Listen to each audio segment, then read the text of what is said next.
Mani sauc Evija Goluba, es esmu Latvijas Debešu asociācijas Ko tu domā izpilddirektore, un šodien mēs sadarbībā ar Latvijas okupācijas muzeju organizējam debates mūsu kārtējās. Mums notiek gandrīz katru mēnesi, un tā ir viena no mūsu aktivitātēm, ko mēs daram. Otra aktivitāte, ko mēs daram, ir mēs strādājam ar jauniešiem, gan skolu vecuma jauniešiem, gan studentiem. Mums ir tāda debašu līderu skola sadarbībā ar Britu padomi, kur mēs apmācam 40 jauniešus no Latvijas ik mēnesi par debašu prasmēm, argumentāciju, publiskā runa un tā tālāk. Un mēs ceram, ka šajās skolās arī nostabilizēsies debašu klubi, lai jaunieši varētu braukāt pa Latviju un pa Eiropu, piedalīties dažādos debašu turnīros.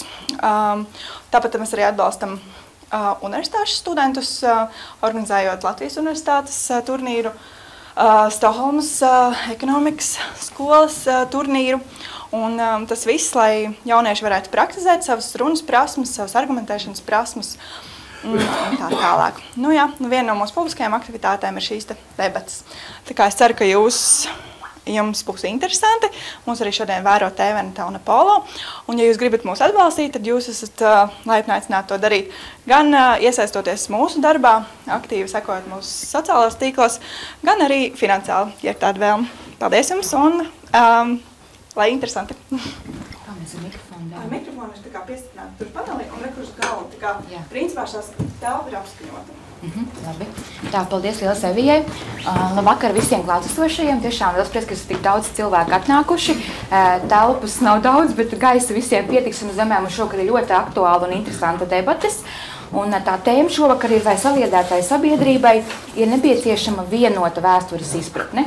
Kā mēs zinām, par šo mēs runājam jau kopš gadus 25 vismaz, kur esam tik tālu tikuši viedokļi atšķirās un gan par saturu, gan par to virzienu, uz kurien jāiet. Un tāpēc šovakar mēs arī gribam atkal šo tēmu kustināt un arī virzīt kādā konkrētā produktīvā virzienā. Kas šovakar notiks? Scenārijs. No sākuma mums ir pirmā daļa, kurā būs debates. Tajā piedalās 6 debatētāji. 3 ir par un 3 ir pretrunātāji. Katram būs 5 līdz 7 minūtes laika bez pārtraukuma runāt un izteikt savus viedokļus un argumentus.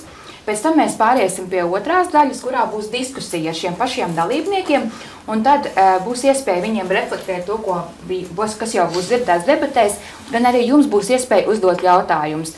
Bet es tiešām uzreiz brīdinu, ka tiem ir jābūt jautājumiem konkrētam cilvēkam. Tās nevar būt replikas. Es saprotu, ka katram ir viedoklis un gribas izteikties, bet tā mēs varētu līdz rītam savādāk sēdēt. Tā kā ļoti produktīvi mēs mēģināsim būt konkrēti un precīzi. Un vēl, kas notiek katru reizi šādās debatēs, debašu mērķis ir nevis parādīt, ka kādam ir taisnība vai nav taisnība, bet mainīt cilvēku viedokli. Tā ir tā debašu būtība. Tāpēc mēs arī mēram, cik efektīvas ir konkrētās debatas pēc tā, vai jūs mainat savu viedokli. Un tas notiek tā, ka es jums tagad likšu pacelt rokas, un mēs balsosim, kuri ir par un kuri ir pret. Un to pašu mēs arī darīsim jau pēc pasākuma pašās beigās, lai redzētu, vai ir mainījies tas balsu īpatsvars. Tad es domāšu, kā pareizi noformulēt. Evija man ir, palīdzēs skaitīt, ja? Tad, respektīvi, darām tā, ka paceļ rokas visi tie, kuri ir pret, respektīvi, kuri uzskata, ka saliedētai sabiedrībai nav nepieciešama vienota vēstures izpratne, kuri domā, ka nav vajadzīga vienota vēstures izpratne. Es domāju, ka būs mazāk, tāpēc es ar šo sāku mums vieglāk saskaitīt. Paceļam rokas, kur uzskata, ka nē. Ka nav vajadzīga vienota vēstures izpratne. 1, 2, 3, 4, 5, 6, 7, 8, 9. Labi.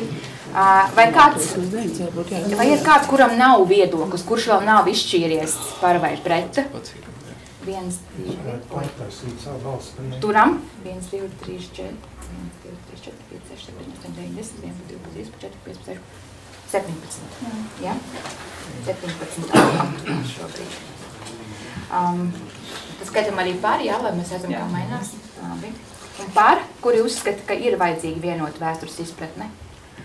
Turam ilgi. 15 mums sanāk. Jā. Tad šobrīd vairākums mums tā kā apturs. Redzēsim, vai šis pārsvars mainīsies pēc debatēm. Paldies šobrīd. Tad mēs sākam iepazīstināšu ar mūsu runātājiem, debatētājiem. Tad, respektīvi, debates pusē par un arī debates uzsāks Eduards Baumanis, kurš ir topošais students, jo šobrīd skolēns. Jo mēs parasti tā darām, ka mūsu pirmie runātāji katrā pusē ir profesionāli debatētāji. Tas nenozīmē, ka viņi pārstāv savu personisko viedokli, bet viņi mēģina parādīt to modeli, kā būtu jāizklāst savi argumenti. Pret būs Renāta Rozentāle, kas arī ir studente un debatētāja.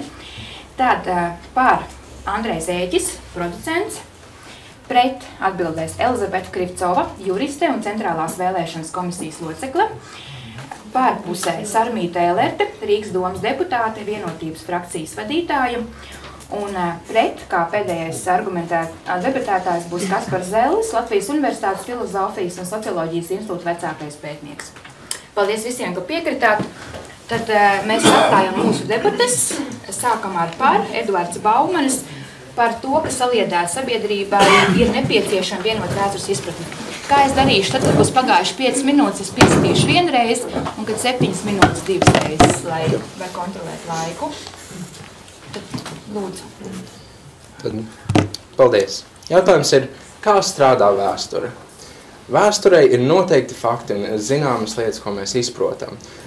Bet problēma ar cilvēkiem ir tas, ka ir fakti, kurus vienlīdzīgi dodot dažādi vienam un tam pašam cilvēkam, var veidoties dažādi viedokļi. Tādēļ mums ir nepieciešams vienoties kā valstī un saprast, kādi viedokļi un kas ir pareizākais, lai mēs varētu optimāli dzīvot un veidot veiksmīgu valsti. Es pastāstīšu par 3 argumentiem par to, kāds labums saliedētai sabiedrībai, kad ir vienlīdzīga vēstures izpratne, ka ir valsts iedzīvotājiem, valsts politiskajai sistēmai un kā tas ietekmē potenciālus draudus valstī. Pirmais jautājums ir par to, kas rada šo atšķirību. Šo atšķirību rada termini. Kā mēs runājam par šīm problēmām un kā mēs izpaužam par to? Vai tas ir, cik ļoti Grieķija 400. gadā pirms mūsu ēras ir bijusi demokrātiska, vai Latvija tika okupēta vai tika atbrīvota? Bet tā lieta, ko mums tagad ir jārunā, pirmajā argumentā ir par to, kāda būs ietekme tautai, kad mēs būsim vienoti vienlīdzīgā vēsturē. Ir tas, ka visa tauta ar vienlīdzīgu vēsturi būs kopīgāka, kad viņiem būs kopīga lieta un viņi varēs izprast vienas un tās pašas lietas, viņiem būs vienlīdzīgas vērtības. Un kad cilvēkiem ir vienlīdzīgas vērtības, viņiem daudz vieglāk atdalīt viņu domstarpības un veidot kopīgu izpratni starp viņiem. Piemēram, Latvijas situācijā, ja mums ir kopīga vēstures izpratne, mums ir daudz vieglāk izveidot attiecības starp latviešu valodīgajiem un krievrunīgajiem. Sabiedrība, kura ir vienota, mums veidojās kopības izjūta. Mums samazinās iespējamība, kad kāds var mūs atšķelt. Latvijas situācijā ir maz ticams, kad Krievu mēdī varētu pārliecināt latviešu cilvēkus par to, ka mums vajadzētu atdalīties, kā tas ir redzams Ukrainā, bet tāpat potenciāli draudi ir iespējami. Bet ja visai latviešu tautai ir iespēja būt ar kopīgām vērtībām un kopīgu vēsturi, mēs anulējam to iespējamību, ka šāda atšķirība ir iespējama. Par to, kā tiek ietekmēta valsts politika, mēs varam redzēt ikdienas ziņās. Mums ir liels fokus novērsts no tā, kā mēs strādājam kā valsts, kā mēs optimizējam mūsu valsti, un vairāk tiek pievērsts skandālam ar kur lielākās problēmas tiek radītas no tā, kā mēs izprotam vēsturi. Mēs varam to redzēt, ka mūsu politika nav sadalīta liberāļos un konservatīvajos, kā tas ir lielāko daļu pasaulē. Mums ir sadalīta tā saucamās Krievu partijas un tā saucamās Latviešu partijas. Un, protams, progress notiek, protams, valdība turpina darbu, bet pa virsu tam darbam ir vēl viens drāmas līmenis, kuru mēs redzam kā nepārtrauktu strīdu, kādai ir jābūt Latvijas uzskatam un viedoklim par vēsturi. Un mēs no tā varam tikt vaļā tikai tad, kad mēs vienojamies, ka mums ir viena vēsture un vienīgi argumenti, kā tā ir notikusi.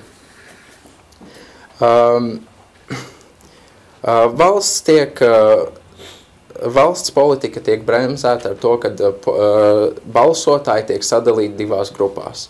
Mēs sakam, vai tu esi ar mums, vai tu esi pret mums, būs tikai latvieši un būs tikai krievrunīgie. Un tas mums bojā politikas darbību, jo mums ir jāskatās uz to, kādas vērtības mēs gribam veidot mūsu valstī un kādas vērtības mēs gribam, mēs negribam ieviest. Bet tagad ar šīm divām pusēm ir tas, ka viena puse grib to, tādēļ mēs atbalstam to, un otrā pusē ir tas, tādēļ mēs atbalstam to. Vienalga, kādas vērtības mēs bīdam, vai tās ir liberālas, vai konservatīvas, vai jebkas cits. Mums būs tikai divas atšķirības, un tas bremzē progresu Latvijas valdībai un politikai, un tādēļ mums ir nepieciešama vienota vēsture. Ātri pastāstot par to, kas notika manā runā, ir tas, ka mums ir labums visai tautai no vēstures izpratnes. Mums ir labums valstī kā politiskai iestādei, un mums ir labums arī nākotnē ar jebkādu iespējamību veidojoties ideoloģiskām problēmām. Paldies! Paldies!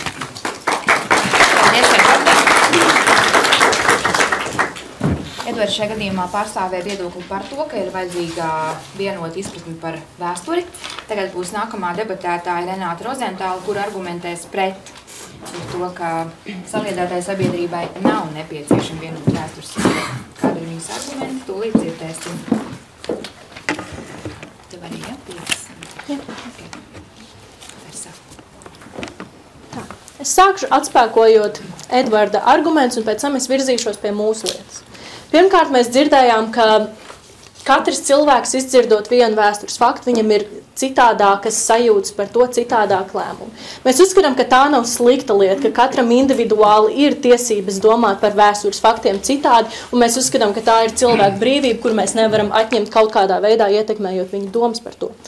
Pirmais arguments, ko mēs dzirdējām no valdības puses, bija kāds labums būtu no vienotas saliedētas sabiedrības. Protams, mēs uzskatām, ka tas ir brīnišķīgi un ka tā ir utopija, kurā dzīvot būtu labi, bet mēs nevienā brīdī nedzirdējām paskaidrojumu, kāda vienota sajūta par vēsturi novestu līdz šīs vienotās sabiedrības. Mēs ļoti gribētu to dzirdēt, tieši šo mehānismu, kā tas notiek. Un ar visu to, ka arī mēs to dzirdētu, mēs uzskatām, ka tik vienota sabiedrība ir utopija un mēs to nespējam sasniegt. Otrs arguments, ko mēs dzirdējām, ka Latvijā šobrīd politiskā saruna ir vairāk vērsta uz etnisko sadalīšanos. Arī to mēs uzskatām, ka tas nav pārāk labi, bet atkal mums pietrūkst skaidrojumu, kā tas mainītos, pat ja kaut kādā maģiskā veidā mēs liktu cilvēkiem domāt vienādi par argumentiem. Tātad es sākšu savu lietu ar ļoti svarīgu citātu no Richarda Evans, Kembridžas vēstures profesoru. Viņš uzskata, ka vēsturei ir jābūt kritiskai un analītiskai disciplīnai, kas eksistē, lai dekonstruētu un iztirzētu atmiņas un mītus, un aizstātu tos ar uz avotiem un pierādījumiem balstītiem faktiem un argumentiem. Tātad tas, ko mēs domājam, ir, ka lielākai daļai cilvēku ir vairāk šī emocionālā atmiņas puse un emocionālā mītu puse, un lielākā daļa uz to arī balsta savus domas par politiskiem un citiem lēmumiem. Kas notiek? Un mēs uzskatām, ka tam vajadzētu mainīties. Mēs neredzējām, kā. Tad parunāsim par to, no kurienes varētu nākt šī vienotā vēstures izpratne, kā varētu tas mainīties. Pirmais variants ir no valdības. Tas būtu caur izglītības sistēmu, teiksim, atbalstīt atsevišķas muzejus, atbalstīt atsevišķas kultūras programmas, vai pat vēl ekstrēmāk, ko mēs redzam Ziemeļkorejā, kas uzskata, ka mums ir viena vēsture, viens kultūras brālis. Nu, neskan pārāk labi, vai ne? Bet runāsim par šo moderāto pusi.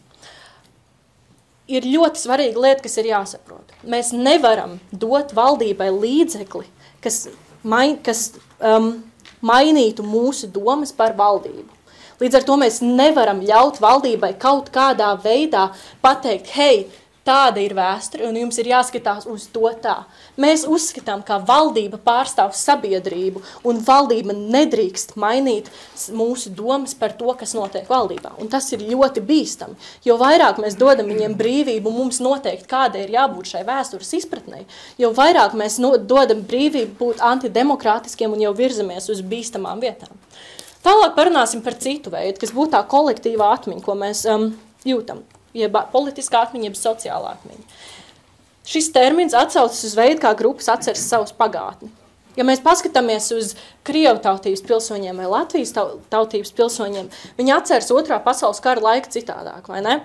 Kaut vai salīdzinam, Krievu tautības pilsoņiem patīk to saukt par tēvijas karu. Viņiem pajautā, kā tas bija, tad viņi atsauksies uz Staļingradas kauju vai uz Kurskas kauju. Bet, ja mēs paskatāmies, pajautātu šo pašu jautājumu, piemēram, amerikāņiem, viņi atskatītos uz Otro pasaules karu, atceroties Pearl Harbor, Nagasaki un Hirošīmu. Tas nozīmē, ka mums katram ir savas asociācijas un sava atmiņa par šiem faktiem, kā jau mums pretinieks teica. Un mēs uzskatām, ka mūsdienās absolūti vienota šī kolektīvā atmiņa, kas būtu tā kā tas organiskais veids, kā šo mainīt, pilnīgi absolūti nav iespējama. Jo vēsturiski un jau šobrīd tas, kas notiek daudz vairāk, mēs globalizējamies. Lielākā daļa no visām valstīm ir multikulturāls, vairākas etniskās grupas, pat ja tās nebūtu etniskās grupas, tās būtu sociāli ekonomiskās grupas. Katrai no šīm grupām ir citādāka atmiņa, citādāka politiskā, citādāka sociālā atmiņa, un mēs uzskatām, ka organiski nav iespējams izveidot vienotu vēstures atmiņu. Tātad visa šī tēma vispār pēc mūsu domām ir gluži neiespējama, jo jebkurā gadījumā, pat tad, ja tas tiks kaut kādā veidā mainīts caur izglītību, caur muzejiem, gluži cilvēciski tas nenotiks. Mēs arī redzam, ka vēsturiski apspriestajām grupām kolektīvā atmiņa rada pretestību. Mēs varam teikt, kā piemēru paskatoties uz ASV. Viņi ir mēģinājuši radīt šo kolektīvo imidžu, ka ASV ir lieliski, ir tas amerikāņu sapnis un vieta, kur cilvēki brauc, lai būtu pilnīgi brīvi un spētu būt. Bet viņi ir aizmirstuši to daļu, kur viņi apspieda indiāņus, kur bija melnādaino verdzība. Un līdz ar to šīs grupas tieši vairāk sāk sacelties, un šīs grupas mēģina rādīt to, ka viņi eksistē. Kaut gan politiski un sabiedrībā tas amerikāniskais sapnis ir tiešām cilvēki tam tic, mēs redzam, ka šīs grupas, kas kādreiz tika apspiestas, par sevi atgādina, un ka viņām nevar vienkārši caur sistemātiskiem veidiem likt aizmirst viņu pagātni. Un mēs uzskatām, ka arī Latvijā tas nebūtu tik iespējams. Mēs uzskatām, ka ja mēs dotu Latvijai kaut kādu šo patriotisko vēstures interpretāciju, ka tad būtu atsevišķas grupas, kas pret to nostātos. Krievalodīgie, Krievu tautības pilsoņi gribētu atgādināt par sevi, gribētu atgādināt par savām kultūras un individu tiesībām. Un mēs uzskatām, ka šāda veida šaura uz iekšu vērsta nacionālās identitātes izjūta ir politiski bīstama un notrulinoša. Tad parunāsim, kāpēc tieši tas ir tik politiski bīstama. Kā jau es teicu, ka valsts kontekstā to nevar organiski izdarīt. Tas būtu jādara uzspiežot kaut caur izglītību, caur dažādām problēmām. Un tagad es pastāstīšu, kāpēc tas ir antidemokrātiski, jo mums tik ļoti patīk runāt, kāpēc demokrātija ir lieliski. Demokrātija atbalsta vairākumu viedokļu ideju sabalansētu pārstāvniecību un kompromisu iegūšanu, vai ne?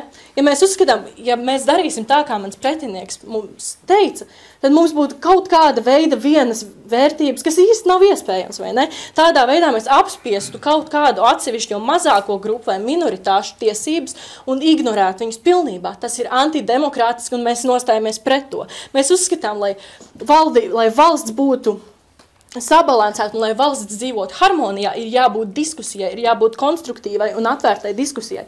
Un ja mēs kaut kādā veidā mēģināsim aizmirst kādu pagātni vai interpretēt atsevišķus faktus noteiktā veidā, tas kļūst bīstam un tas nenoved pie mūsu galvenās diskusijas. Kā jau es teicu, mēs esam pret vienotu vēstures vērtību un mēs gribam vairāk diskusijas un atbalstīt demokrātiju. Paldies!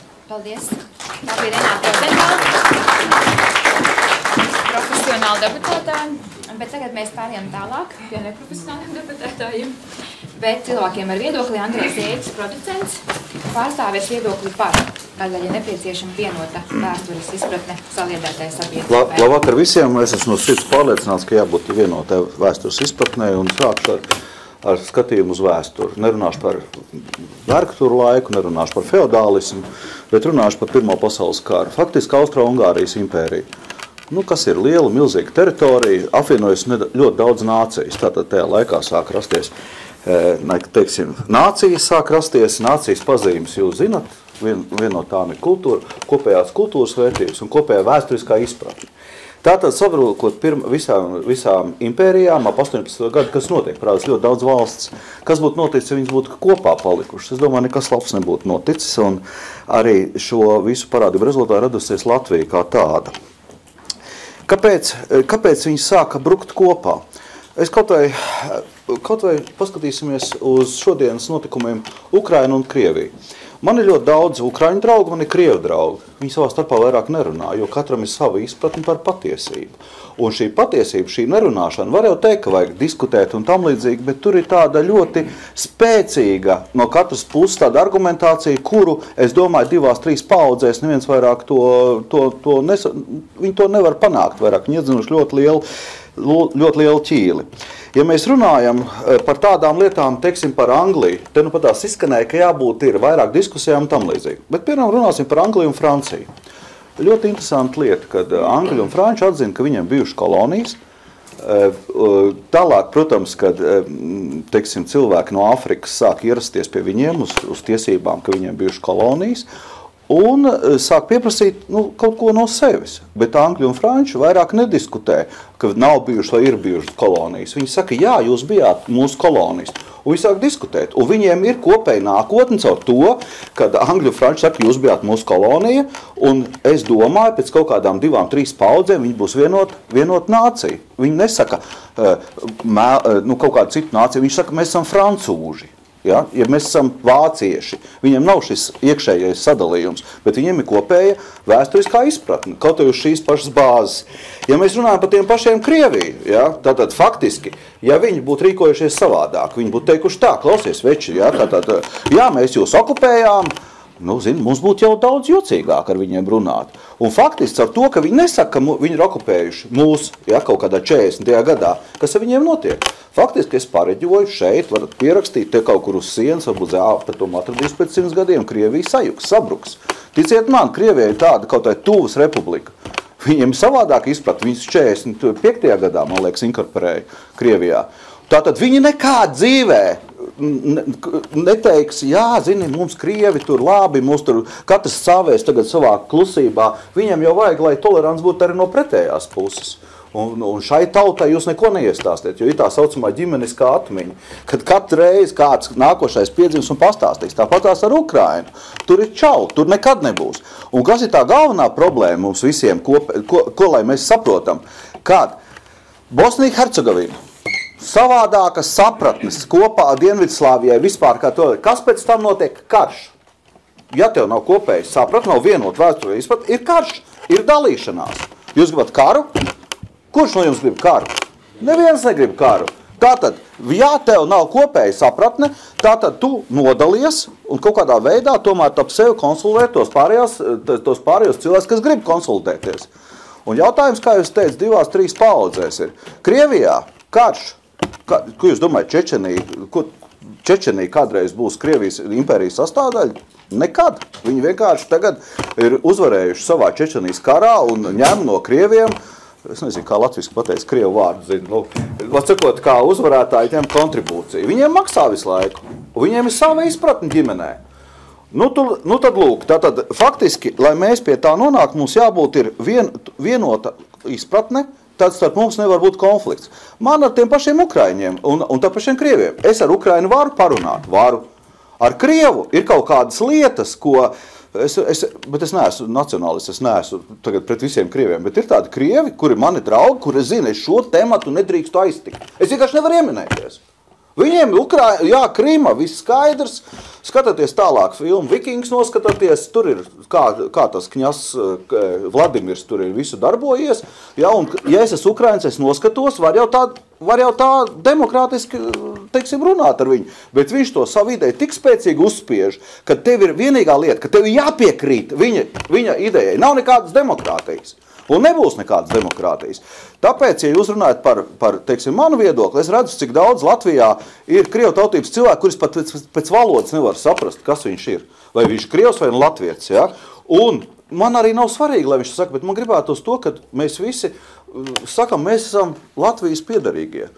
Un tomēr, ja valdošā nācija Latvijā ir sava vēstures izpratne, viņam savā ziņā, viņš, protams, var kaut kādā veidā domāt, bet viņam tomēr ir jāsaprot, ko mēs domājam. Tāpat arī vēstures mācību grāmatās tam līdzīgi. Un šeit jautājums ir 3-4 paudzu jautājums. Mums ir tikai 26 gadus mūsu valsts, un mēs nevaram tik ātri gribēt. Ja mēs skatāmies no franču viedokļa, tas būtu citādāk, no angļu citādāk. Bet tā kā mēs dzīvojam Latvijā, mums jāskatās no savu viedokļu. Otrs jautājums, Dienvidkoreja, piemēram, viņiem ir vienāda vēsturiska izpratne, Ķīniem vienot vēsturiski izpratni. Viņi var ekonomiski daudz vairāk panākt. Daudz ko. Nu, tāpēc arī domāju, ja mums būtu vēsturiski izpratne vienota, mēs visi ticētu savai valstī, tā kā tā ļoti ticētu mūsu nākotnē, es domāju, ka mums būtu daudz labāka ekonomiskā rādītāja. Arī mēs nodokļus maksātu un tā tālāk citādāk, bet tā kā Somiem, Skandināviem, viņiem taču nav problēmas ar šo lietu. Ja mēs gribam ātri izšķīst, asimilēties un palikt par vienkārši teritoriju, tad mēs varam ļaut citiem, lai dominē viņu vēstures izpratni. Bet es to negribētu. Es negribētu teikt, ka ir lielais TV karš. Es saprotu to, ko mana ģimene man ir stāstījusi. Un man neviens nekad nepārliecinās. Un es arī necietīšu es cietīšu to, kad viņš savu viedokli, bet man taču vienmēr būs jāsaka. Man vienmēr pumpas radīsies no tā, kad es teikšu, es cienu jūs viedokli, ka mēs bijām okupēti. Tad ja tas ir, teiksim, krievu tautības cilvēks, viņš uzskatīs, mīkstais, viss skaidrs. Tad mēs jūs varam mierīgi pie savas vēstures izpratnes aizvākt. Tā. Labi, man te vēl daudz ko runāt ir.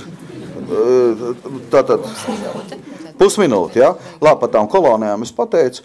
Principā, man tas piemērs ir 19. gadsimts, kāpēc mēs radāmies. Kāpēc radās? Tāpēc, ka bija nāciju veidošanās. Un nācija var būt tikai nācija, ja viņiem kopējas kultūras atmiņa,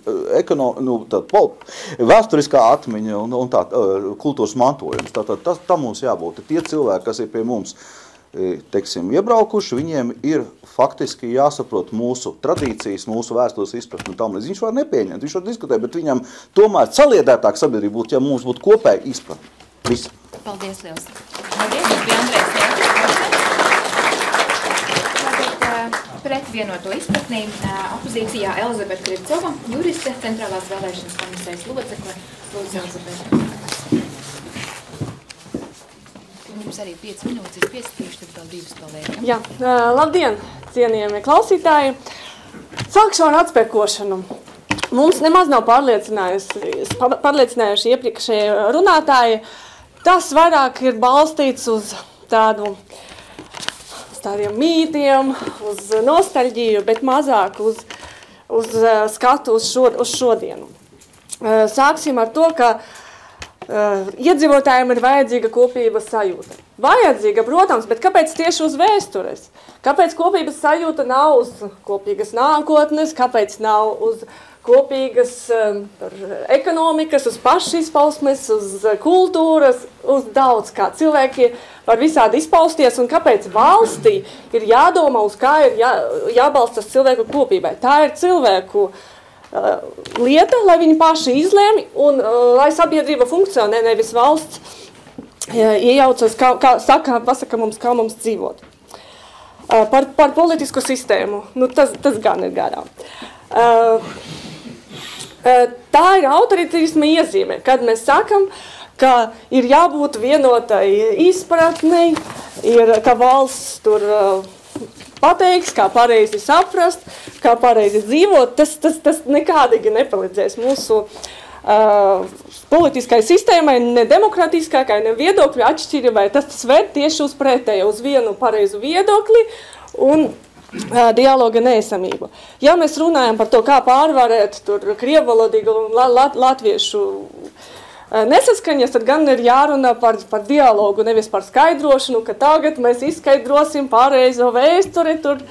Un 20 gados jau skaidrots, vienalga neizskaidrots, un varbūt jāsāk dialogu par to.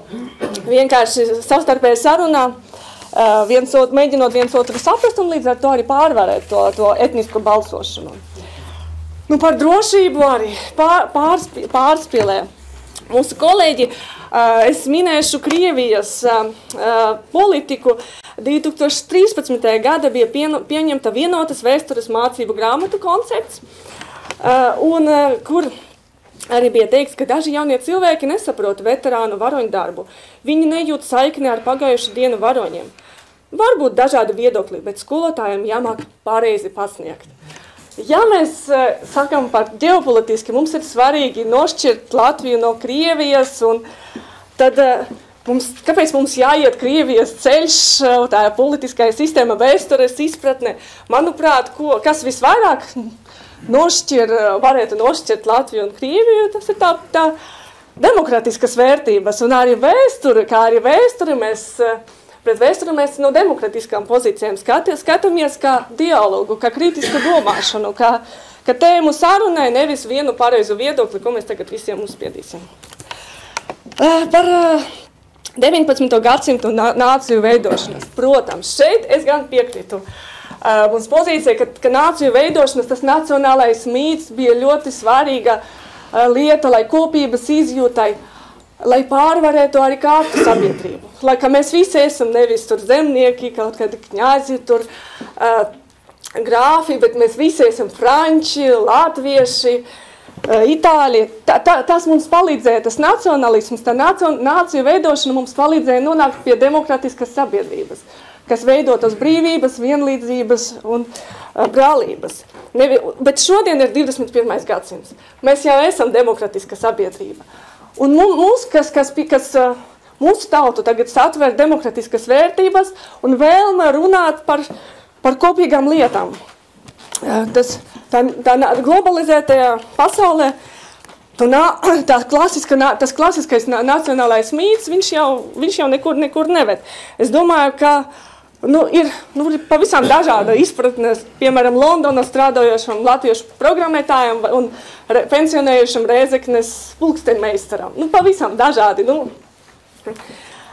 Mūsu tā vēsturē arī kļuvusi citāda, pateicoties tam, ka dzīvojam pavisam cita pasaulē. Valsts sabruks, ja nebūs kopīgas vēstures. Nesabruks. Eiropas Savienība, tā ir jauns valstsveidīgais veidojums, kurš tieši balstīts uz to, ka cilvēki ir dažādi. Nekas turas. Ja nav vienotas izpratnes, tad ir karš.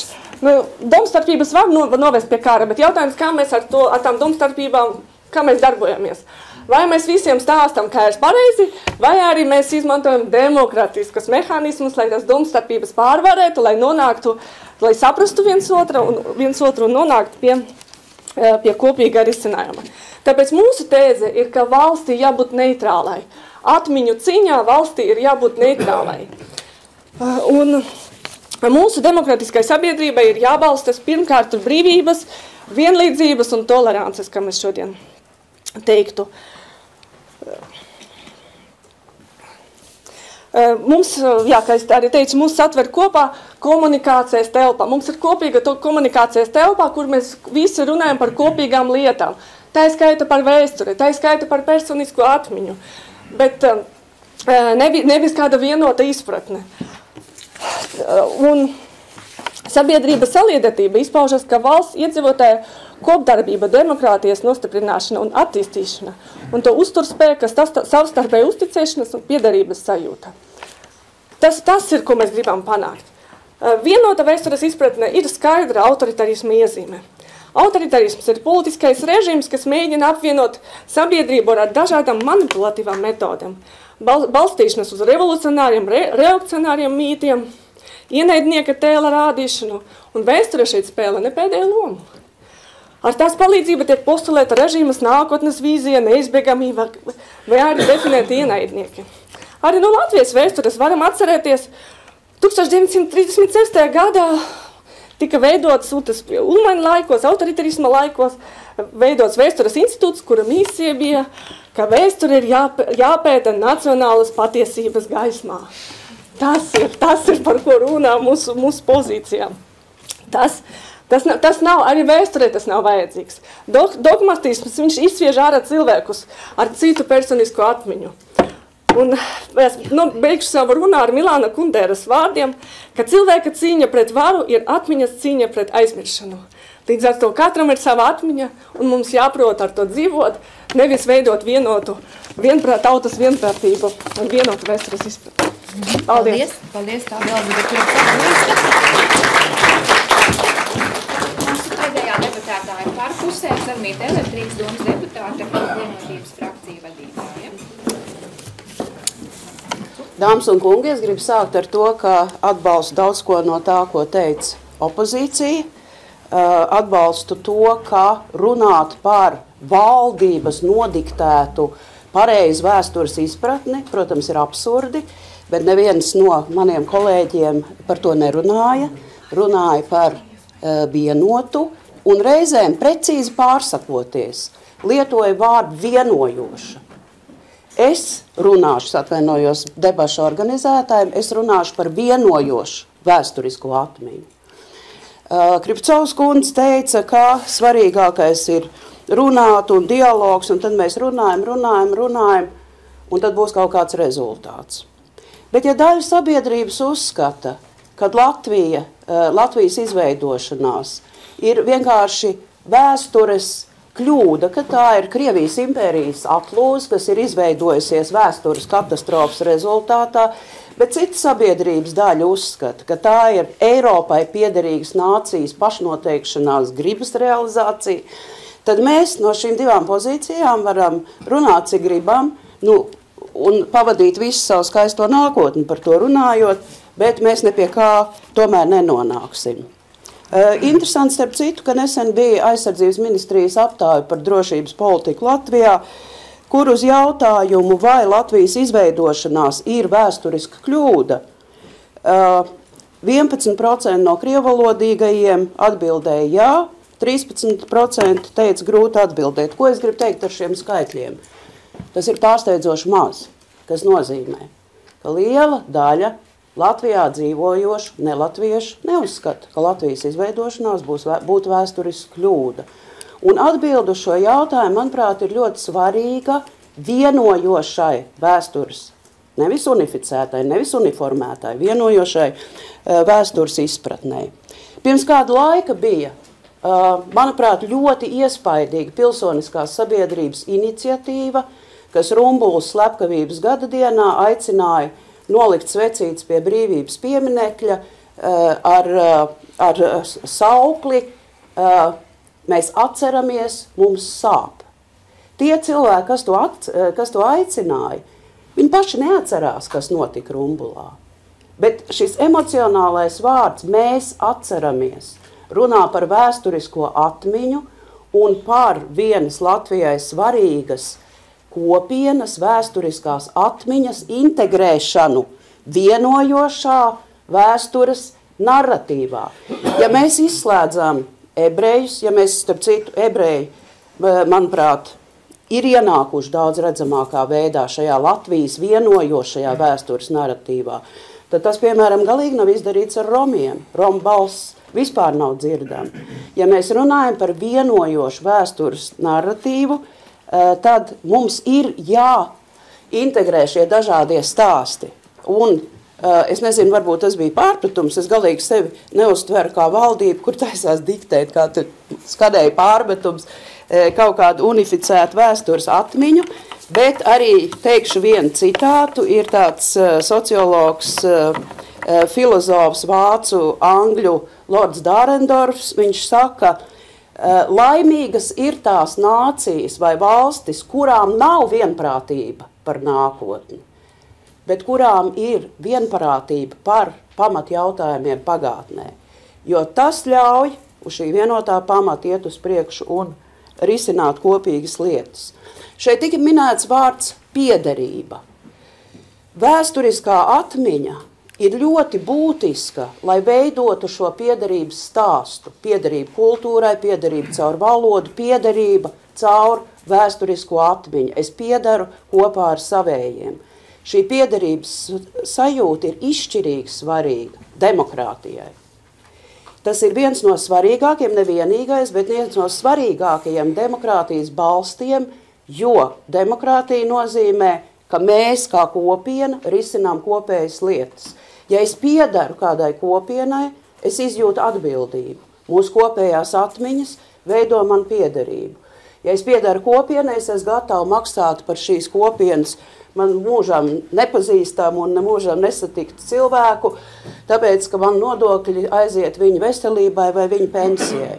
Jo man ir šī kopienas piederības sajūta un atbildība par kopienu.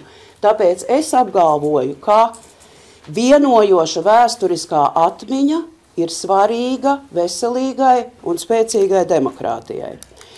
Jau sākumā es pieskāros nedaudz tam, kas veido vēsturisko atmiņu. Tā ir arī valdība ar piemiņas dienām, ar to, ka mēs svinām 18. novembru, ar to, ka mēs pieminām Rumbulu, ar to, ka mēs pieminām holokaustu, ar to valdība nosaka, ko mēs pieminam. Pilsoniskās sabiedrības piemērus es jau minēju. Šie vēstures stāsti vai mīti, jo vēstures izpratne, vienojošo vēstures izpratni var saukt arī par mītu, tādā nozīmē, ka tas ir emocionāls. Pēc Otrā pasaules kara Vācija sevi pārdefinēja, sava mīta centrā liekot nekad vairs vai atbildību par holokaustu. Šis mīts, šī vēsturiskā atmiņa ir būtiski ietekmējusi.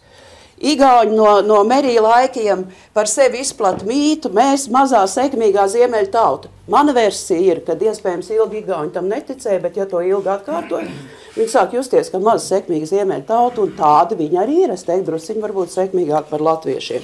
Krievija turpina raustīties savās nerealizētās lielvaras konvulsijās. Tas viss ir saistīts ar vēstures atmiņu, tā būtiski ietekmē mūsu rīcību šodien un nākotnē. Latvijas vēsturiskajai atmiņai vai mītam, kas ir tas, kas, es jau minēju, kas trūks, manuprāt, šī te ebreju traģiskā stāsta integrācija pamazām notiek. Es minēju par romiem, manuprāt, vācbaltu nozīme Latvijas tautas eiropiskai identitātei vēl nav pietiekami integrēta šajā te Latvijas, vienojošajā, nevienotajā vēstures stāstā. Paldies! Paldies! Mūsu debats noslēgs Kaspars Zellis, Latvijas Universitātes Filozofijas un socioloģijas institūta vecākais pētnieks, kurš debatēs pret. Cienījamie dāmas un kungi, man ir diezgan grūts uzdevums, jo man varbūt ir jāsavēl kopā viss, kas ir iepriekš runāts, un tas ir diezgan grūti. Diezgan grūti ir tādēļ, ka apstiprinošā puse vairāk kārt varbūt novirzījās no savu sarunu pērķis, un Sarmītis visnotaļ uzrunājošā un pamatotā runa faktiski varbūt novērš mūs no šī galvenās debatas tēmas, ja, jo tik tiešām mēs debatējam par to, vai ir vienota, nevis vienojoša vēstures atmiņa. Mūsu uzskats ir varbūt tāds, ka vienojošā atmiņa, ja, kas vienojoša atmiņa, tas ir process, vienota atmiņa, tas ir rezultāts, ja. Rezultāts, uz ko mēs triecamies, ja?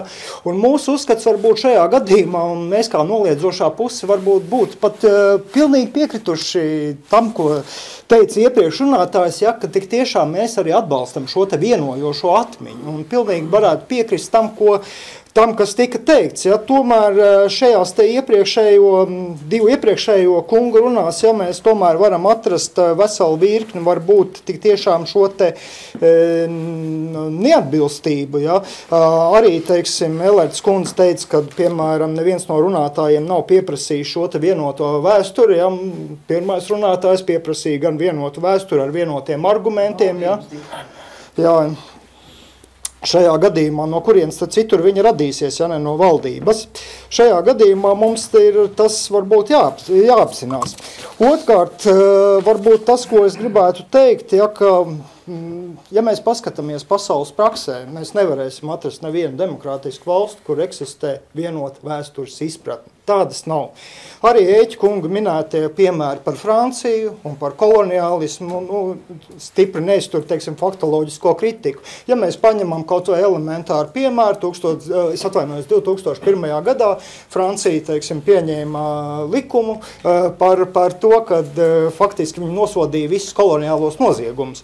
2005. gadā tika pieņemts cits likums, kurā būtībā Francijas valdība atkal atzina visu Francijas pilsoņu labos nodarījumus, ja, šīs kolonizācijas labā. Un mācību grāmatās pat tika veiktas izmaiņas, lai lūk, mēģinātu saskatīt kolonizācijas pozitīvos aspektus. Ja. Tas izsauc ļoti lielu sašutumu vētru Francijas sabiedrībā, un pēc gada šis likums tika tātad atcelts.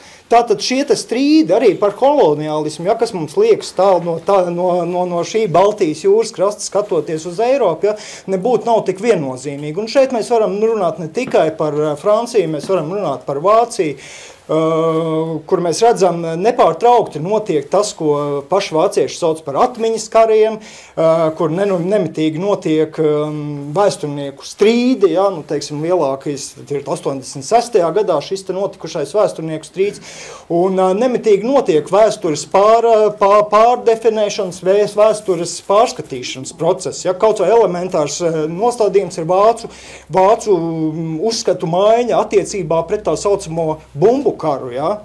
Paskatāmies, kā pirms vēl nedaudz gadiem, piemēram, tika pieminēta Dresdenes bombardēšanas gada diena, ja, kad faktiski to uzskatīja par neonacismu gandrīz vai atzimšanu, ja, un pēdējos gadus, ja, mēs redzam, ka tur piedalās arī Vācijas prezidents un politiskā elite, un vēsture tiek pārskatīta. Tādējādā gadījumā, ja mēs varam skatīties no tā viedokļa, un mēs gribam uzsvērt, ja, to, ka vēsture nedrīkst diktēt valdību, vēsturi nedrīkst diktēt politiskā elite, ja. Vēsturi tik tiešām ir jāpārdzīvo sabiedrībai, viņi ir jāizkaro dažādos veidos, atmiņu karos, un nevis asiņainos konfliktos, uz ko te, piemēram, pieminēja, ja, un atsaukties tikai uz Dienvidslāvijas konfliktu. Ja mēs paskatīsimies, tad Dienvidslāvijas gadījumā konfliktam bija daudz dziļākas saknes nekā tikai šī atšķirīgā vēstures izpratne. Tik tiešām, ko darīt ar tiem cilvēkiem, kuriem ir, teiksim, atšķirīga šī vēstures izpratne. Es teiktu, varbūt šeit ir jāmēģina paskatīties nedaudz savādāk, vai tik tiešām viņi ir tik atšķirīgi. Un šeit varbūt tas, es zinu, pēc debašu formāta galīgi nav pareizi, bet es gribētu iebilst mūsu pirmajai runātājai, ja, kur uzskatīja, ka krieviem ir pilnīgi citādāk attieksme nekā latviešiem par Otro pasaules karu. Mēs tikko pabeidzām vienu monogrāfiju pētījumu, kur mēs skatījāmies, kā krievi atcerās Otro pasaules karu. Ja. Un jāsaka, ar latviešu kolektīvo atmiņu tur ir ļoti daudz līdzības. Un tās ir kopējais līdzības ir kur? Tās ir ciešanas, tie ir zaudējumi, tās ir šausmas, ko, teiksim, sabiedrība ir pārdzīvojusi tajā laikā. Cilvēki, kas saskatās, ja, kas atraujas varbūt no šīs vēsturi piedzīvojušās vecākās paaudzes, kas saskatās Krievu masu mediju, teiksim, un televīzijas taisītās, teiksim, šīs filmas, ja, viņiem rodas pilnīgi cita izpratne par šiem lietām. Viņi tiek atrauti no šīm traumatiskajām atmiņām. Un šajā gadījumā mums var būt arī jārunā, ka šo te kopējo elementu mēs varam skatīties nevis uz to, ka bļaujot 16. martā, ka tur pie brīvības pieminekļa iet fašisti, vai ka 9. maijā atkal pie uzvaras pieminekļa vācis okupanti, vai vēl kaut ko tam līdzīgs, bet jāmēģina, teiksim, saprast, kāpēc tie cilvēki to dara. Un dara to diezgan dažādā veidā. Tieši kā atmiņas šeit cilvēks pamudina uz ļoti daudziem dažādiem soļiem. Protams, mēs nevaram arī noliegt to, ka atmiņas lielā mērā izmanto šodienas, teiksim, politiķi. Un politiķi izmanto diezgan, es varētu teikt, nekrietnā veidā, jo viņu mērķis ir šīm te atmiņām kāpināt savu politisko kapitālu, iegūt elektorātu atbalstu vēlēšanā, nevis teiksim, mazināt sociālo, etnisko vai kādu citu spriedzi sabiedrībā. Tādējādā veidā pret šo te vēsturi, ja, teiksim, ir jāizturās ļoti, ļoti atbildīgi. Tā ir skaitā arī no politiķu puses, ja. Un mans uzskats ir tik tiešām, ka politiķiem nevar dot monopolu par vēsturi, jo jebkurā gadījumā, ja mēs runājam par vienotu vēsturi, tad mēs automātiski uzreiz arī saprotam, ka būs uzreiz, teiksim, politiskā cenzūra, jo kas tas skatīsies to, kas domā tagad nevienoti, būs sociālās atmiņas politizēšana, viennozīmīgi. Būs kā pretreakcija nevis vienota sabiedrība, bet tā saucamo kontraprezentisko grupu parādīšanos. Tās būs tās grupas, ja, kuras nebūs mierā ar šo te atmiņas politiku un tādējādā veidā, kā saka, šīs te savas atmiņu kopienas pārdefinēs un mēģinās skatīt, ja, pretēji šiem te, nu, teiksim, valdības diktētajiem noteikumiem. Mēs to ļoti labi redzam, varbūt arī šodienas politiskajos diskursos, un ļoti daudz varbūt šo te Krievu, teiksim, tās atbildes, ka Latvijas valsts ir kļūda, tas nav jautājums par pagātni, tas ir jautājums par šodienu, jā, ar ko cilvēks pauž būtībā lielā mērā attieksmi pret šodienas, varbūt, politiskajām reālijām, nevis pret pagātni. Tas par jābeidz. Tiešām, un paldies par uzmanību. Mēs tik tiešām uzskatām, ka vienotai sabiedrībai nevajag vienotu vēstures izpratni, vienotai sabiedrībai vajag vienojošu vēstures izpratni. Paldies. Es domāju, ka pēdējais deputāts bija mūsu pusē. Pilnīgi. Viņš tik mazliet padefinē tā beigā. Es te jau ļoti daudz... Es arī mēģināju tādus galvenos tos punktus pierakstīt, par ko mēs visi runājām, par ko debatētāji runāja šajā vakarā. Un tas, ko es sapratu, ka ļoti daudz parādījās, tas, ka pirmkārt, es gribēju izskaidrot to valdības jēdzienu, ko ievies sākumā debatētāji. Tas nāk no klasiskām debatēm, jo ir valdība un ir opozīcija. Un šajā gadījumā, es domāju, ka Renāta domāja valdību, tas tika domāts pretējā puse, nevis valdība kā valdība. Tas varbūt tāds termiņš šajā gadījumā nepareiz interpretācija, mēs neizskaidrojām pirms tam. Bet es tas, par ko mēs runājām, kā tās galvenās tādas atslēgas frāzes, ja, ka mums ir vajadzīgs dialogs, nevis izskaidrošana, mums ir vajadzīga vienojoša atmiņa, kas ir process, un vienota atmiņa, kas jau ir rezultāts, un, ka respektīvi arī tas, kas beigās arī, ko es ļoti uzķēru, kas, manuprāt, notiek, kā reizēm politiķi varbūt izmanto šo atšķirīgos uzskatus, nevis tāpēc, ka viņas interesē kā cilvēku vai sabiedrībai nācijas dzīvo, bet izmanto to savu politiskā kapitāla vārdā. Tādi galvenie atslēgas punkti, bet tad mēs varam iet pie diskusijas.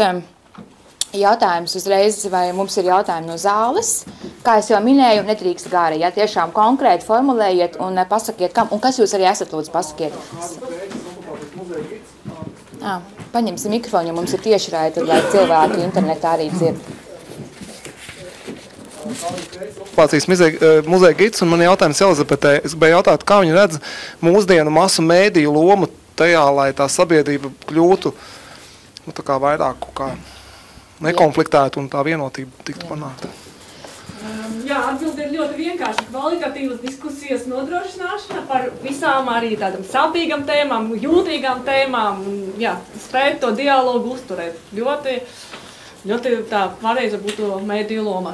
Un ko darīt tādā gadījumā ar tiem masu mēdījiem, kas Latvijā netiek kontrolēti un veicina vairāk tādu konfliktu, un es domāju, šajā gadījumā no Krievijas konkrēti? neko nedarīt. Es ticu, ka kritiska domāšana vienmēr uzvar propagandu. Bet man ir precizējuši jautājums, ko nozīmē kvalitatīvas diskusijas vai dialogs, jūs arī minējāt, jo, kā arī Elērs kundze minēja, mēs runājām jau 25 gadus, mēs esam tēlējuši naudu integrācijas programmā, mēs nākam kopā, ir apaļo galdu diskusijas, ir konferences. Kas tad ir tā kvalitatīvā diskusija? Tā integrācijas politika tieši uz izskaidrošanu ir balstīta, to var ļoti labi redzēt, arī tur budžeta sadalīšana, tur izskaidrojuši materiāliem miljoniem, diskusiju 10 000. Tas ir tāda ir, tāds ir fakts, un, teiksim, no tām diskusijām nekas jau nebija atkarīgs. Tu vari, sakot, es runāju par krievalodīgu daļu, tu vari tur diskutēt, nediskutēt, vienalga valdība teiks tā, kā viņi uzskata par pareizāko. Tur visos tās jūtīgais jautājumus. Līdz ar to tā kvalitatīva diskusija ir tāda, kur cilvēkiem ir sajūta un pārliecība, ka no diskusijas lēmums rādīsies pēc diskusijas, nevis pirms diskusijas. Kas šajā gadījumā, ko jūs domājat ar šiem jūtīgiem jautājumiem? Konkrēts piemērs. Par to pašu vēsturi. Par izglītības sistēmu, par politisku līdzdalību, pilsoņiem, nepilsoņiem.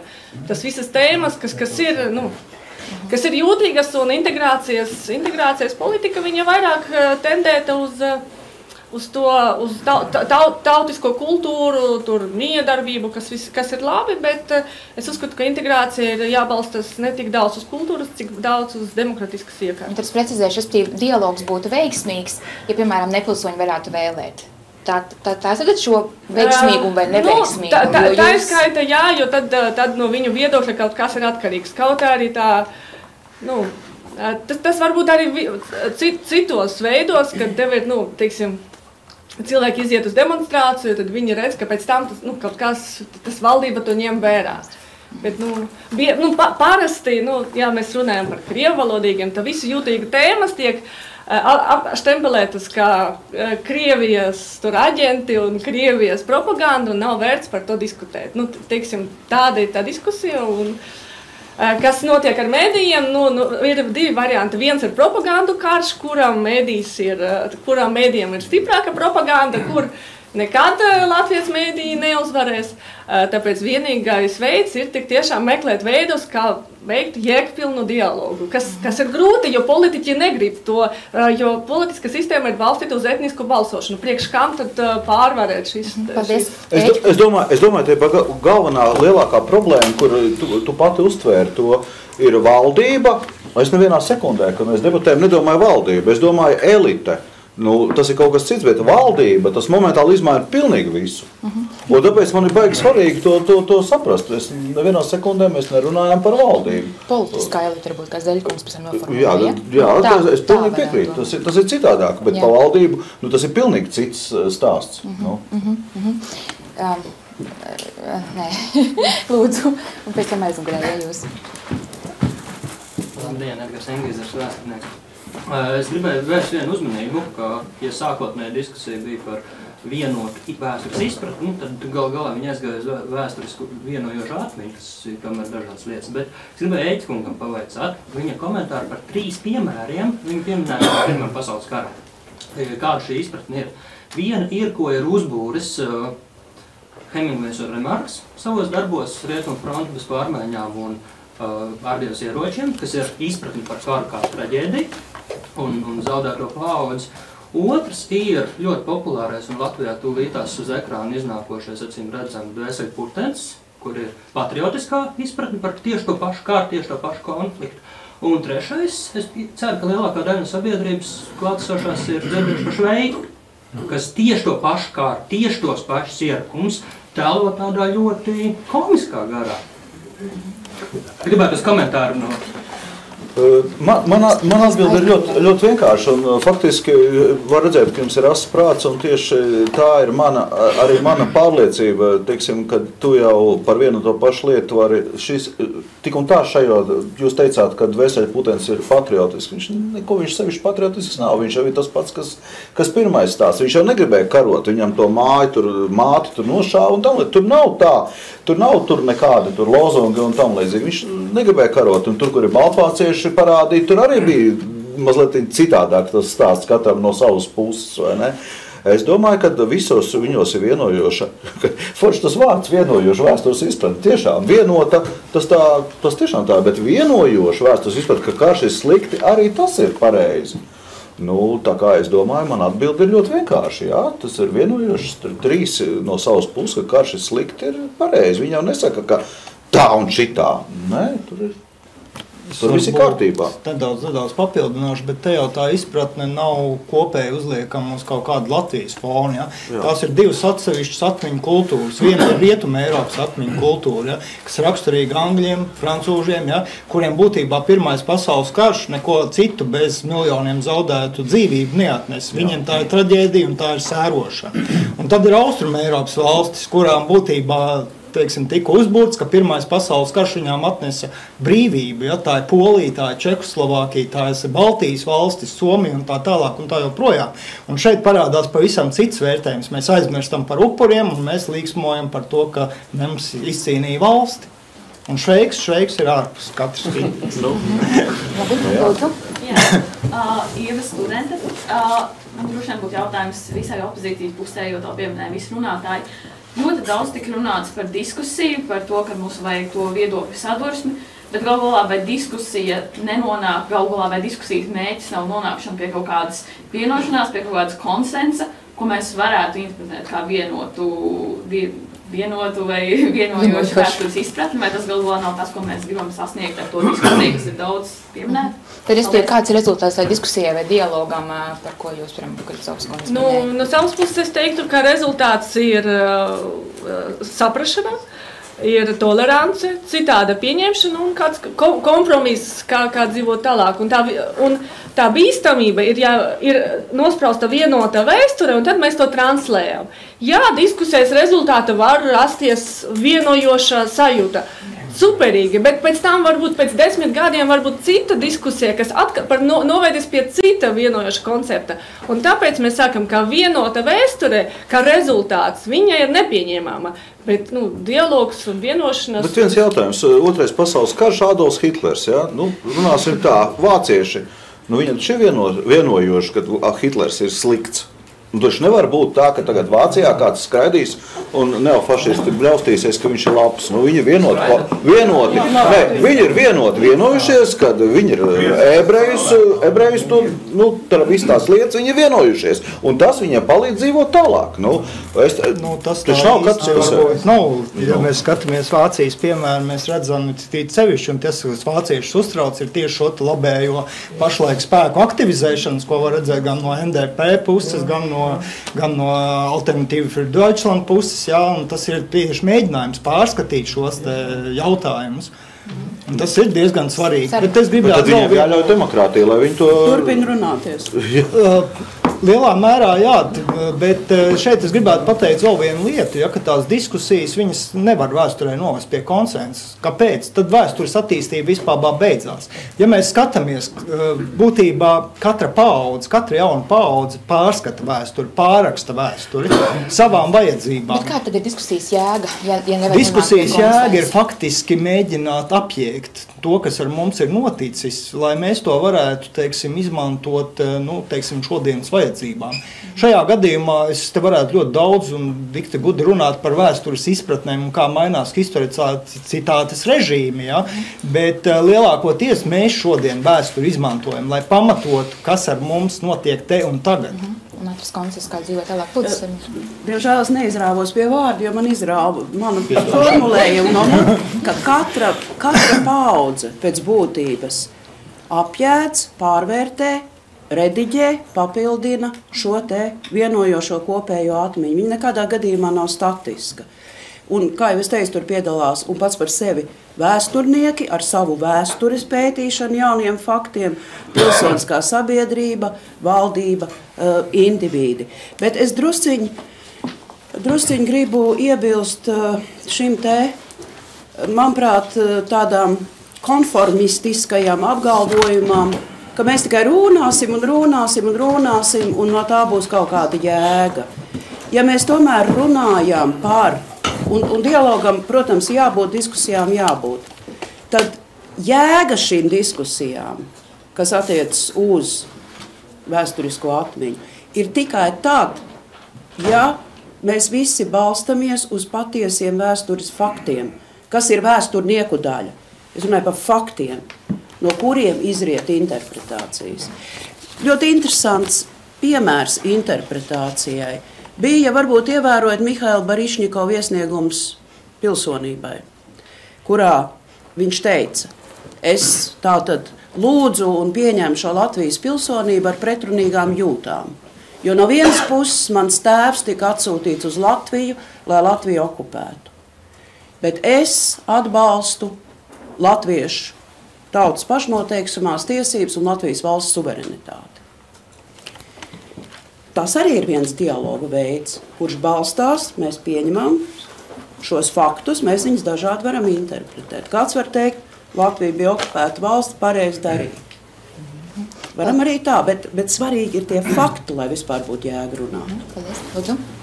Labvakar, Dmitrijs Golubevs. Man ir jautājums Kasparam Laikam. Man ļoti mulsināja vispār šī diskusija, tā godīgi, jo pretējās puses bija ļoti līdzīgās domās, un es ceru vismaz, ka neviens nav prātā iedomājies tādu vācu iedzēru šaltungu, proti vienādošana, kad no valdības puses tiek uzspiest kaut kāds traktējums, un visi nepiederīgie tiek aizsūtīti uz Gulagu vai koncentrācijas nometnēm, kāda šobrīd šur tur notiek. Jā, bet jautājums ir tāds, vai mēs varam atdalīt faktus no interpretācijām? Un proti, man mulsināja arī nosaukums vēstures izpratne, bet izpratni mēs varam veidot tikai uz faktiem kaut kādiem konkrētiem. Piemēram, bija holokausts vai nebija? Bija Nagasaki bumba vai nebija? Es saprotu, jautājums, ka var nodalīt faktus no interpretācijas, jā? Mēs paliekam pie tā. Ļoti vienkārši varētu atbildēt uz šo te jautājumu, ja, ka lielākā daļa faktu, ja, kas mums pastāv un ko mēs uztveram fakti, jau ir interpretācijas rezultāts, kas ir kaut kādā veidā apstrādāti, un kas mums ir padāvāts. Ja? Respektīvi, eksistē kaut kāds vēstures notikums, un kamēr pie vēstures šī notikuma, kamēr to nav atraduši vēsturnieki, nav to, teiksim, ievērpuši kaut kādā, narratīvā, tikmēr viņš paliek ārpus. Tikko kā viņš ir ievērts šajā narratīvā, viņš jau ir interpretēts. Jebkurš fakts jau ir interpretācija.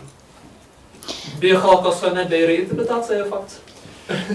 Holokausts nav fakts, holokausts ir process, pirmkārt, kas notiek. Jā, starp to mums arī jāvalk, teiksim, nav jāvalk vienādības zīme. Fakts ir, ja mēs raugamies no varbūt tradicionālās pozitīviskās vēstures izpratnes, ja, tas ir jebkurš notikums, ko var apliecināt vismaz vairāk neatkarīgi avoti. Jo holokausts mums te apstiprina, tad to mēs varam uzskatīt par faktu. Paldies. Jā. Paldies. Uz aizmuguri tad nāksim atkal uz priekšu, labi?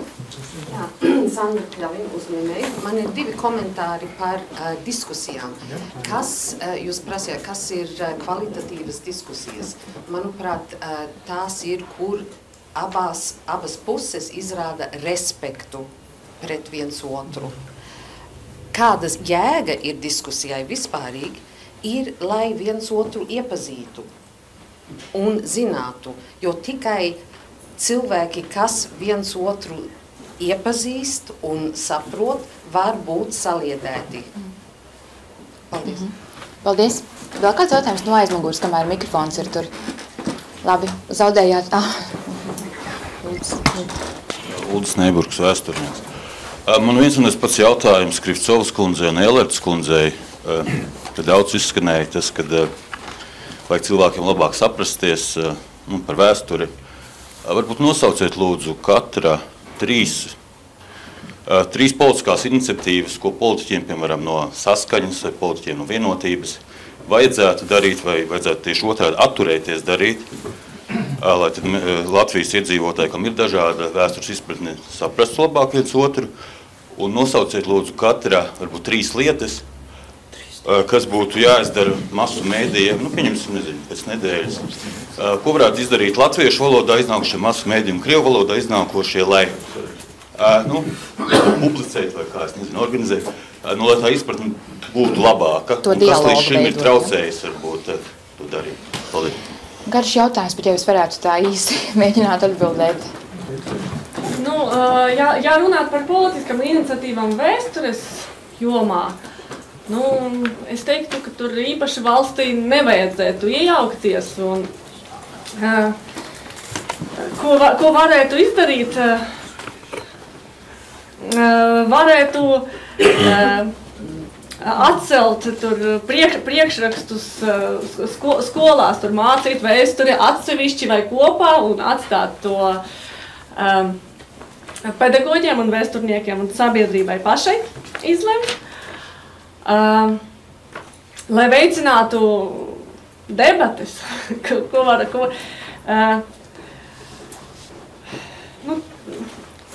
te laikam, lai mainītu politiskas debates arī par vienojošiem jautājumiem, vajadzētu saskaņai valdība būt.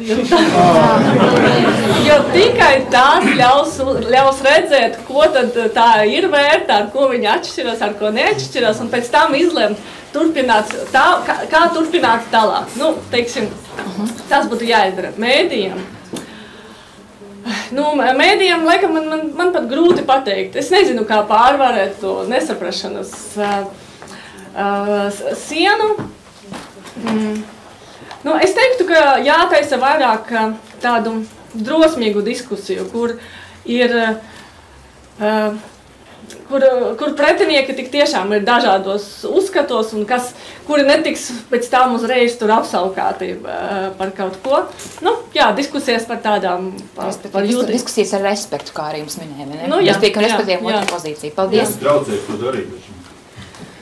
Es domāju, ka no vienas puses politiski uzstādījumi, no otras puses stereotipi, kas ir arī žurnālistiem nenoliedzami. Tie stereotipi ir redzami, pat ziņu aģentūras pasniedz faktus ar savu vērtējumu. Tur Kremļā finansētas organizācijas taisa to vai to, vai tur tieši otrādi. Līdz ar to, kā mums pārvarēt žurnālistu stereotipu? Jaunu žurnālistus, vairāk iesaistīt jaunu žurnālistus ar dažādiem politiskajiem uzskatiem un nebaidīties tiešām no tādiem, no skandalozām, varbūt debatēm, kur neviennozīmīgi vērtētām debatēm un vairāk eksperimentēt, lai meklētu to veidu, kā tomēr dažādas sabiedrības grupas var sarunāties. Paldies, es gribētu varbūt nedaudz papildināt, iemest vienu vārdiņu tikai. Es uzskatu, ka tām debatēm nevajag būt asām, bet debatēm jābūt profesionālām.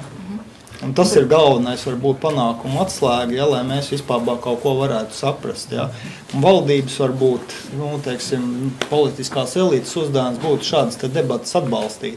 Labākais piemērs, ko mēs varam redzēt, ir, piemēram, 86. gada sāktais šis vācu historikerspēki, šis vācu vēsturnieku strīds, kura rezultātā radīta tik daudz kontroversu, tik daudz rakstu krājumu par un pret, ko vēl šodien historiogrāfija nav līdz galam apjēgusi.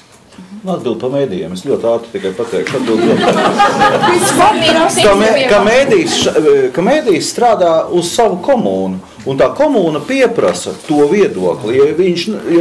Ja tas mēdījis nedos to, ko komūna pieprasa, viņš ar pogu aizies uz citu mēdīju. Vienkārši atbildi. Viņš nevar būt tik drosmīgs, lai pēkšņi pārslēgtos.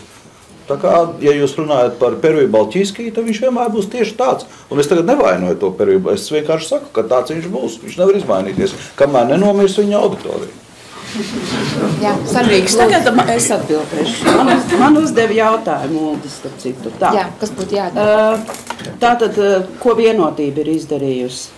Es teiktu, viens izmaiņas krimināllikumā, kas novilka robežu, sarkanās līnijas attiecībā uz totalitāro režīmu, PSRS vai nacistiskā slavināšana. Un šādas sarkanās līnijas ir un pastāv, tāpat kā Vācijā tas pastāv attiecībā uz holokaustu, Francijā attiecībā uz armēņu genocīdu. Vienotība atbalstīja okupācijas muzeja pārcelšanu no Rīgas būvvaldes atbildības uz valsts atbildību, kas nozīmē pārtrauc šo totālo blokādi, ja, kāpēc netika uz priekšu okupācijas muzeja remonts. Protams, nevienotība vienīgā tā bija. Vienotībai būtu pa maz galva, un okupācijas muzejs ir svarīga atmiņu politikas daļa. Bija mēģinājums, kas nav tieši saistīts ar vēsturi, man liekas ļoti svarīgs, kas diemžēl neizdevās. Andreja Judina iniciatīva izmaiņā, neatceros tieši kā saucās tas likums, bet tā ideja bija, ka par latvietu var ne tikai piedzimt, bet arī kļūt. Kur diemžēl nopretistēja gan saskaņa, gan nacionāļi, tur bija ļoti stingri kritēriji, kādai latviešu valodai, protams, pilsonis un protams, jo gluži tāpatās kā bērns nepiedzims nec par latvietu, nec ar noteikti vēsturisku identitāti, viņš kultūras, viņš kļūst par kaut ko dzīves laikā. Diemžēl tā tika noraidīta. Kas būtu jādara? Es teiktu, būtu jādod daudz vairāk naudas kino, gan mākslas kino, gan dokumentālajiem kino, kurš risina vēstures tēmas.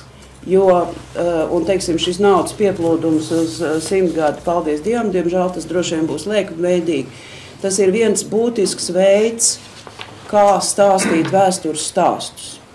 Un ne tikai tāpēc, ka mēs te sēžam blakus. Latvijas valsts finansējums vēsturē ir pilnīgi bezatbildīgs.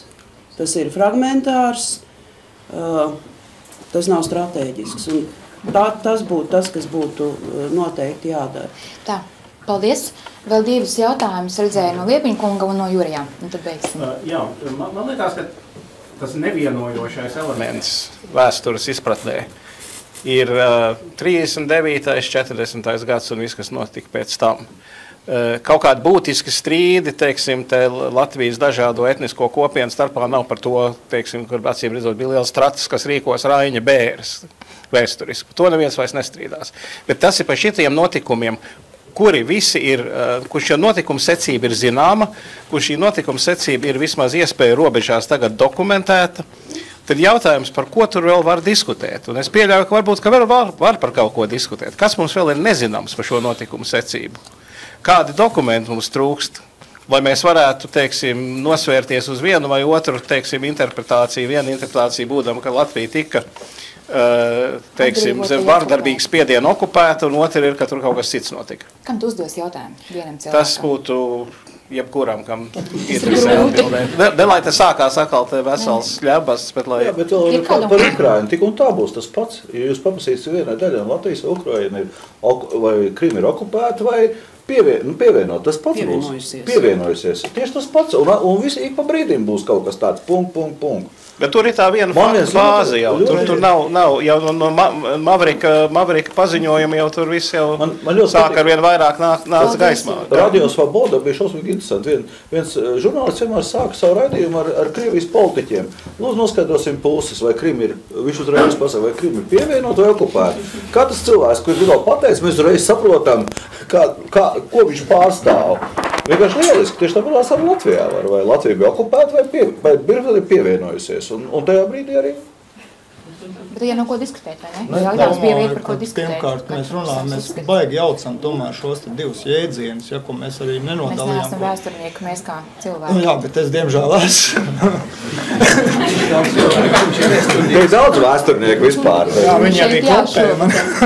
Bet šeit ir tas tik tiešām vēsturiskā atmiņa, ja, kas nebūtu nav identisks jēdziens tam, kas ir vēsture. Ja. Vēsturē, ja mēs paskatāmies, un tik tiešām arī Krievijas vēsturē nav diskusija par to, vai Latvija tika okupēta.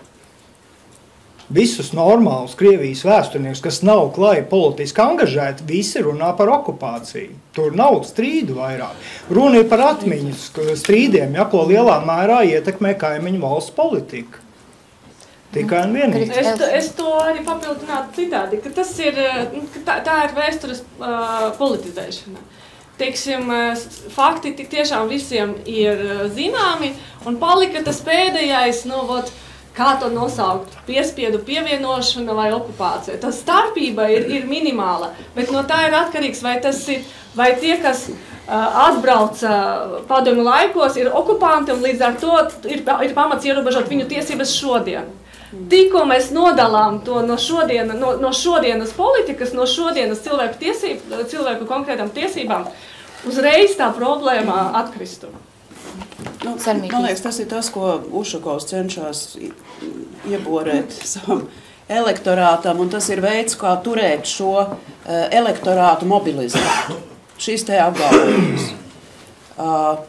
Jā, tie cilvēki, kas iebrauc Latvijā 50. un 60. gados, bija apzinātas kolonizācijas līdzeklis, taču pēc Latvijas neatkarības atjaunošanas Latvijas valsts ir ļoti skaidri pateikusi, ka nevienu projām nesūtīs, ka jebkuram no šiem cilvēkiem ir tiesības iegūt Latvijas pilsonību, iemācoties valodu, nepārāk grūtu eksāmenu un ko tur. Un neviens Latvijas pilsonis nav imigrants. Par Latvijas pilsoņiem šajā laikā ir kļuvuši ļoti daudz cilvēku. Bet par okupantiem, kurš sauc tur krievalodību? Tas ir tāds tautas, kā tie ir internetu komentētāji. Tie ir pavisam citi. Tie nav cilvēki, tie ir komentētāji. Liepīņš, lūdzu. Man ir Pēdējo jautājums visam panelim, bet galvenokārt tiem diviem jauniem cilvēkiem, ko tu domā pārstāvjiem. Man likās, ka visā tajā debatē jūs to jautājumu redzējāt kā melnu un baltu. Es to redzu kā kaut kas galīgi cits. Tur ir, vai jūs tam piekristu, kad ir tādi jautājumi, tādi būtiski jautājumi. Ja pat tiem nav vienojoši, teiksim, vai vienots uzskats, tad arī nebūs saliedēta sabiedrība. Un ir daži jautājumi, kas faktiski nav pārāk svarīgi, kaut daži cilvēkus ar tiem ļoti aizraujās. Teiksim, mums ir pa Kārlu Ulmani, dažādi uzskati. Bet tas netraucē latviešiem būt vienotiem. Tā kā es gribētu, lai tie jaunie cilvēki, jūs tie vecie daudz esat runājuši, es gribētu, ka tie jaunie vairāk runājuši. Labi, tad jūs sakāt, jūs ir veiksiet šo pasākumu. Šoreiz jūsu personiskais viedoklis, nevis profesionālais debatētāji. Tātad, kā jau sākumā pieminēja, mēs debatēs nepārstāvam savu viedokli. Mēs esam trenēti skatīties katru tēmu no abām pusēm. Un es domāju, ka mums abiem arī nebija tik ļoti konkrēti balts vai melns viedoklis. Man personīgi, es uzskatu, ka ir jābūt kaut kādām lietām, ko uztver kopīgi, bet ir arī lietas, kurās ir ļoti svarīga diskusija, jo cilvēki ir ļoti dažādi un nekad nebūs tas vienīgais kopsaucējs. Arī, ja mēs paskatāmies, ka bija pirms tam pieminēts tas Vācijas piemērs, jā, mēs izlēmām, ka Hitlers bija slikts, bet tieši tas bija tas, ka bija tas kopīgais, tas viens lielais lēmums, ka viņi izskatīja par pareizi, tāpēc tagad ir pacēlušās tās neonācijas grupas, vai ne? Tāpēc, ka viņiem jau pateica, ka tās nav pareizi. Ja būtu bijusi šī kaut kāda turpinātos diskusija un turpinātos tā saruna, tad tā konstruktīvi tas būtu varbūt arī nenoticis. Es uzskatu, ka vienmēr visur ir jābūt debatēm un visiem būtu jāiemācās vairāk vai mazāk saprast to, ka mēs nerunājam par emocijām, bet mēs runājam par pamatotiem faktiem un argumentiem. Un no tā, kas no tā teikt, kāds ir iesācējs un kā tas aizved līdz kaut kādam rezultātam. Un ir jāturpina diskutēt, un bez diskusijām nekas īsti. Paldies, Renāte. Tu vari mierīgi uz vēlēšanām kandidēt. Ļoti labi argumentēts viedoklis. Es pilnīgi piekrītu Renātei, un es arī jums piekrītu, ka nekas nav pilnīgi balts un nekas nav pilnīgi melns, bet tajā pašā laikā nekas nav perfekti pelēks. Kaut kas ir novērsies vairāk uz tumšo un vairāk uz gaišo, un mums ir jāatrod tā vieta un tas, ko tie fakti un to, kas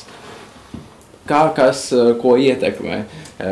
Un mums ir tiešām jātaisa diskusijas, un mums ir jādebatē un jāredz tas, kas ir vairāk balts un kas ir vairāk melns, nevis pasakot, tas ir tikai melns, tas ir tikai balts. Arī var uz vēlēšanām iet, vai ne? Arī var mierīgi. Mēs varam jaunu partiju. Ļoti īsti mēs tiešām. Jā, man tikai viens jautājums. Es esmu galīgi apmulsus. Mēs runājam par faktiem, mēs runājam par mītiem. Es domāju, ka par mītiem mēs varam debatēt, bet fakti ir fakti. Tie cilvēki, kas ir nogalināti holokaustā, tas ir fakts. Tos neviens mēs nevaram uzcelt, un tur viņi ir. Tas nav mīts. Jā. Tāpat kā mūsu cilvēki tika aizvest uz Sibīriju, tas arī nav mīts. Tas ir fakts.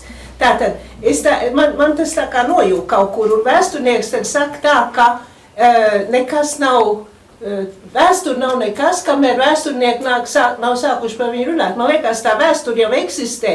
Tas, kas ir noticis jau vakar, ir jau arī vēsture, un tie ir arī daudz fakti. Fakti, kamēr viņi nav zinātniski apjēgti, tiešām ir tikai notikumi. Ja, bet šajā gadījumā es gribētu nedaudz varbūt paskaidrot par tiem mītiem. Ja. Mīts tā nav nepatiesība. Mīts tā ir, ja mēs sekosim, kaut vai, es nezinu, Levijas Trosam vai Asmanim, ja, mīts tā ir narratīva vēršanās pie pagātnes, lai to izmantotu tagadnē un kaut kādā veidā skatītu ceļu uz nākotnē. Tas ir, respektīvi, tas ir vienkāršots skatījums uz vēsturi, ja mēs tā paskatāmies, kurā ir bieži vien nevis, kā saka, zinātniski, teiksim, uz faktiem balstīts, uz tādas klājas racionalitāti, teiksim, apsvērts, bet emocionāls skatījums uz vēsturi. Un bez šādiem te mītiem, ja, viņus sauc precīzāk sociālpolitiskajiem mītiem, ja, kas tos rada, nevar, diemžēl, neviena sabiedrība arī pastāvēt. Bet man ir atbildi, jums tas baigs svarīgi. Es speciāli gatavojoties, mazliet nepalasīju, man vienkārši komps nobira un es nevarēju tos citātus izdarīt. Tur ir ļoti vienkārši lieta. Par Krieviju runājot, tur ir tāds faktiski autoritārisms, ja Putins pateiktu visiem, ka jā, tā bija. Par okupāciju viņš pateica, bet tālāk, kur iestājās problēma? Problēma tajā, viņš vēl vienreiz to pateikt un tā stingrāk par visu, tad faktiski tur daudzām tautām uzreiz būtu tāda pasnoteikšanās tiesības. Viņš nevar, viņam tā lielā, tā Krievija, to, ko es teicu, kā tā Krievijas sajūgs, viņam viss jātur kopā, ir viņam tas mīts, kas faktiski nav uz vēsturi balstīts, viņam jātur kopā, tāpēc arī es nevēl par filmu Vikings pateicu un tam līdzīgi. Noskaties to filmu, te jūs sapratīsiet. Tad viņam jātais tas mīts ir jātais kopā, un viņam nav vajadzīgas diskusijas par vēsturiskiem faktiem. Tur jau ir tā interesantā lieta. Un tāpēc te jau mūs tās viedokļi arī sadurās. Viss. Paldies. Es ticu, ka viedokļi ir daudz. Es no sevis arī gribu kaut ko pateikt. Es domāju, ka interesanti arī būs, kā mēs uz šī vakara notikumu pastīsimies, jo es domāju, ka Bano kungs droši vien, ka būs kāds raksts par to, vai ne?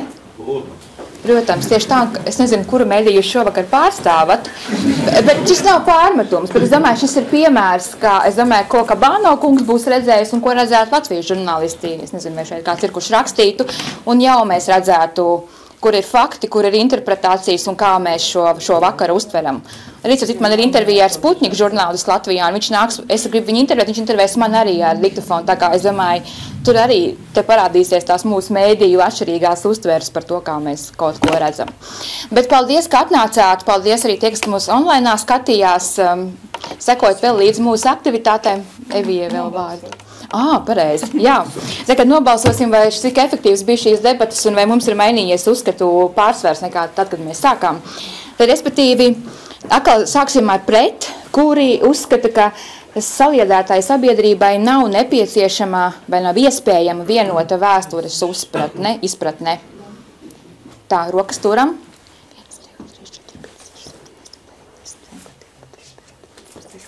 17 mēs sanāk, ja? Bija 9 pirms tam.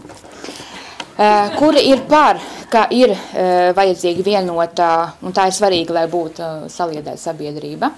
Turam.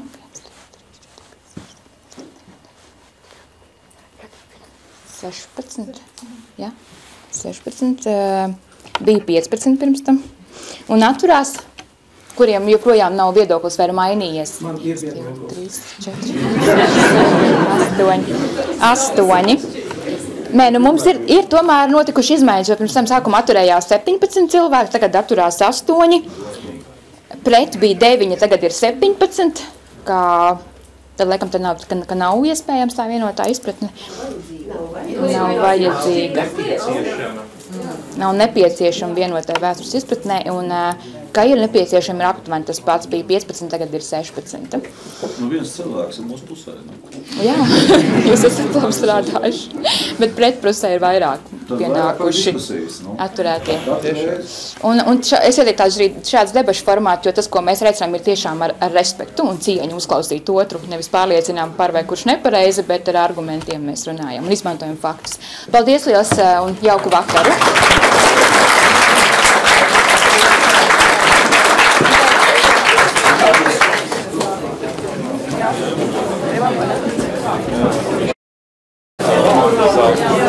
viens pateikt.